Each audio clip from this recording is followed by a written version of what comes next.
Assalamualaikum warahmatullahi wabarakatuh.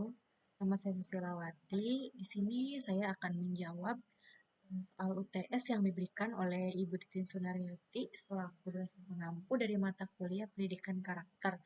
Nah, yang pertama itu jelaskan bagaimana peran kegiatan piket kelas di sekolah untuk menyukseskan pendidikan karakter pada anak SD. Nah, menurut saya piket kelas itu menjadi salah satu pilar pembentuk karakter bangsa.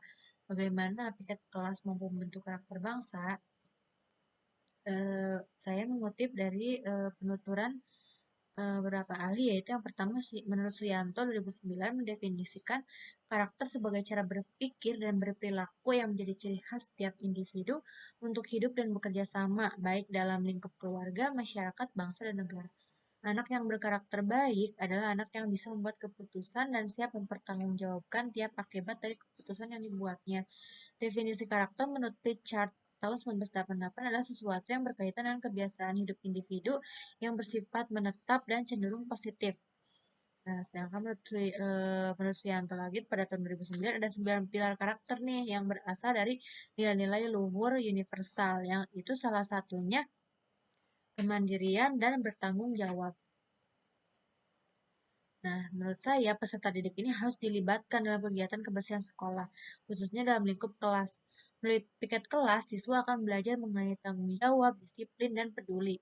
Keterlibatan siswa dalam kegiatan kebersihan bertujuan untuk membiasakan mereka bertanggung jawab, membuang sampah pada tempatnya. Kebiasaan yang dilakukan di dalam kelas sangat mungkin pula dilakukan di luar kelas. Tanggung jawab untuk membuang sampah pada tempatnya akan membekas dan mendarah daging setelah mengalami proses internalisasi secara intensif melalui piket kelas yang dilaksanakan setiap minggu. Hal tersebut juga akan berlaku pada sikap disiplin untuk membersihkan tempat tinggal mereka yang kotor dan tidak peduli untuk menjaga kebersihan lingkungan secara kontinu. Piket kelas yang dilakukan oleh peserta didik harus mendapat pengawasan dan perhatian dari pihak sekolah. Artinya, peserta didik tidak serta-merta dibiarkan merawat dan menjaga kebersihan kelas tanpa adanya kontrol dari pihak sekolah. Pemeriksaan secara berkala harus tetap dilakukan dan petugas kebersihan juga tetap memiliki tanggung jawab untuk membersihkan kelas. Namun, dengan catatan tidak jauh melampaui porsi yang didapat oleh siswa, agar siswa juga merasa memiliki dan bertanggung jawab menjaga kebersihan kelas. Dari pemaparan di atas, telah diketahui bahwa jika dioptimalkan, piket kelas mampu membentuk peserta didik menjadi insan yang bertanggung jawab, disiplin, dan peduli. Kontrol dari pihak sekolah dan pembagian pekerjaan secara proporsional antara siswa dan petugas kebersihan sesuai dengan kepentingan pembelajaran nilai akan mendukung terbentuknya karakter siswa yang mencintai kebersihan.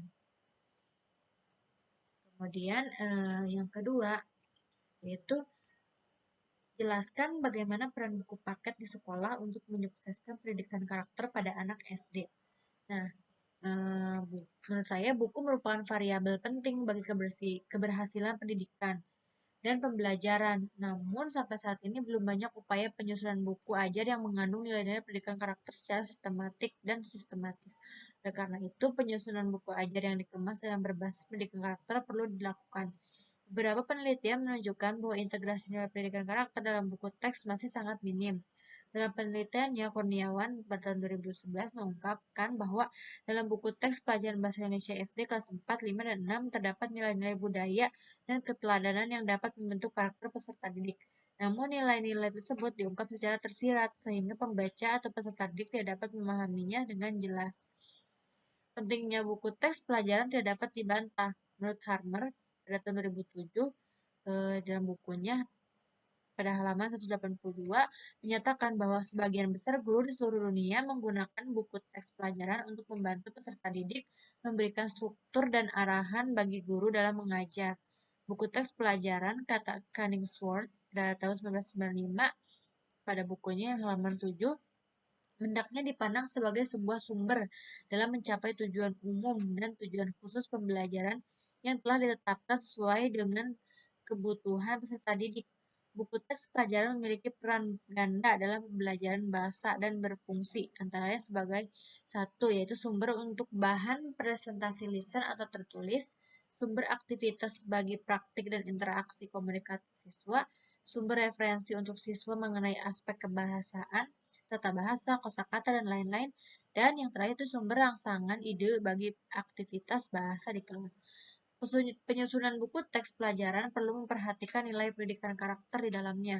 Dengan membaca buku teks yang berisi nilai-nilai pendidikan karakter, akan membuat peserta didik menjadi lebih bermartabat, sebagaimana dinyatakan Muslih yang disitir dari Mus pada tahun 2010, bahwa peranan buku teks bagi peserta didik akan berpengaruh terhadap kepribadiannya. Namun, pengaruh itu tidak sama antara peserta didik satu dengan yang lainnya.